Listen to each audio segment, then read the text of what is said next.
Service Management Part 1, Defining Luxury. The objectives of the day are identify and discuss the different definitions of luxury, describe what is meant by duality of luxury, describe the importance of educating consumers on how to consume luxury, discuss how to identify service as a luxury good, identify and describe the general framework of luxury, identify the anti-laws of traditional marketing for luxury. The difference between the old and new luxury are in two main areas, service and experience. When we think about service in the luxury context, we need to think about before, during, and after the sale. A luxury experience many times is in conjunction with the consumption of a luxury good, such as a hotel stay. Seldom will someone think about the thread counts of the sheets, but rather will discuss the experience. However, if the luxury experience is in a poor quality luxury good, the consumer will criticize it as being a luxury good. Hedonism is a search for pleasure. This could be the interaction with the staff, experiencing the luxury good with someone they care about, or even how it makes them feel. A luxury good should be in a category of its own. In other words, it is super relative.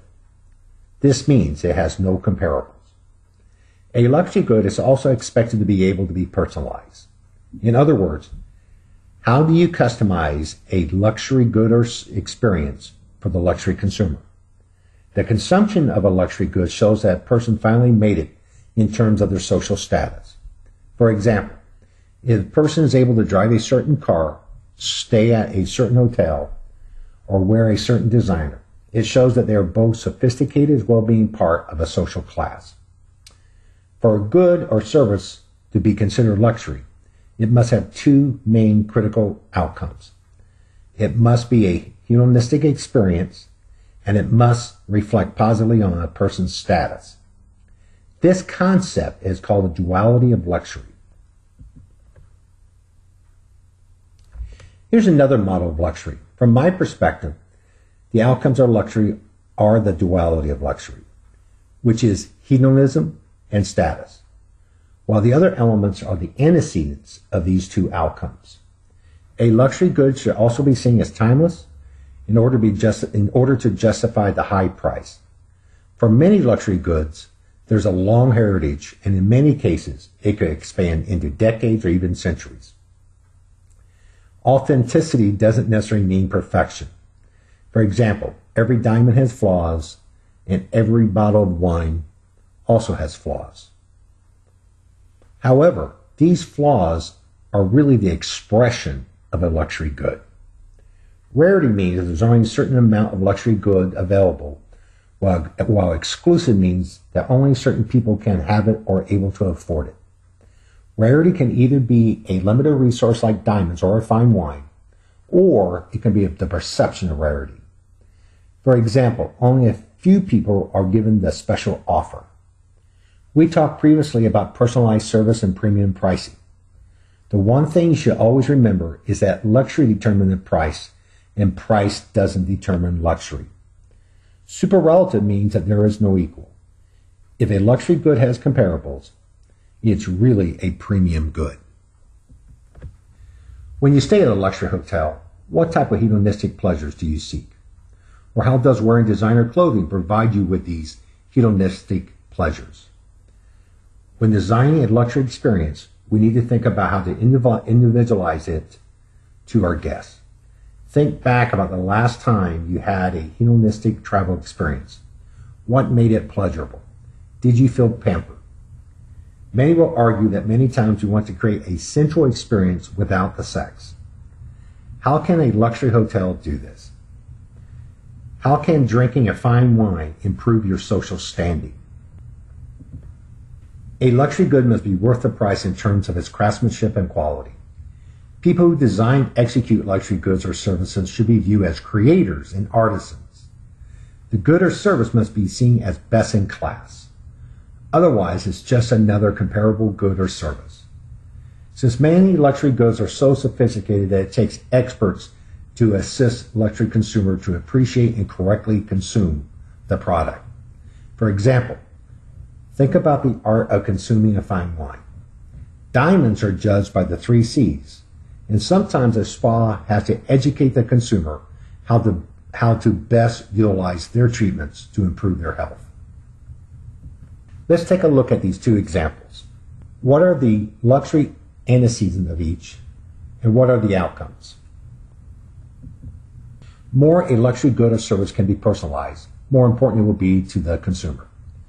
A person who is paying thousands of dollars a night do not want to hear that they are unable to have the service or goods they want when they want it. If I'm staying in a luxury hotel and paying $5,000 a night, and I want a massage service at 3 in the morning, what should the hotel do? If you're paying thousands of dollars a night for a hotel room, do you want them to say that you're not able to swim in the pool after 10 p.m.? What should the hotel do? Here are 10 things that make service a true luxury. Here's another definition of luxury good or service. It must be designed by the creator and have a long history. There are artisans that either make the goods or provide the service. It must have a high level of craftsmanship. In this model, a luxury good or service must be distributed globally. In other words, the whole world must recognize it as a luxury good. We have to first define what makes a good a luxury good, which are its antecedents, what is being communicated about the luxury good or service by the brand.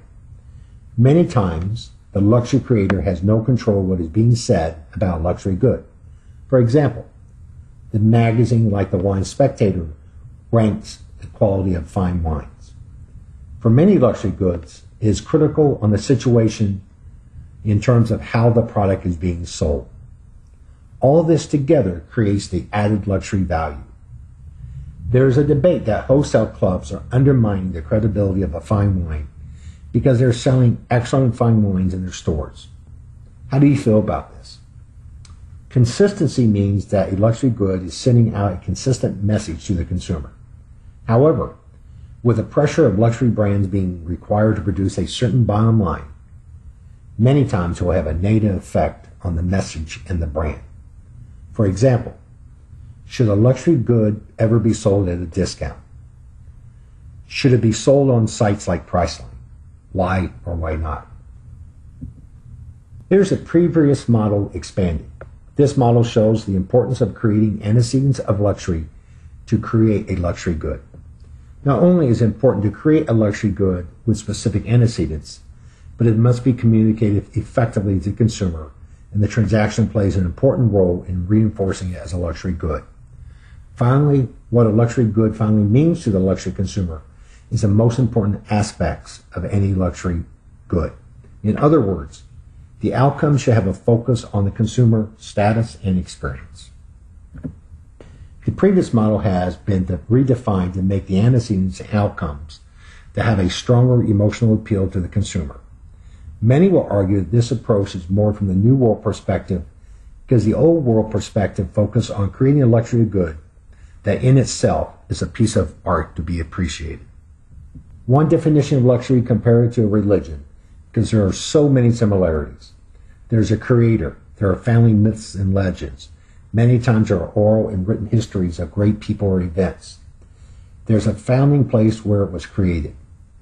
It has recognizable symbols and icons. And finally, there are people who join together to praise and share the experience of consuming or experiencing the luxury good, as we do with any religion. A luxury good must provide a consumer what they expect or exceed their expectations. At the same time, it must impact their hedonistic pleasure and status. Here are 21 differences between marketing a luxury and non-luxury good.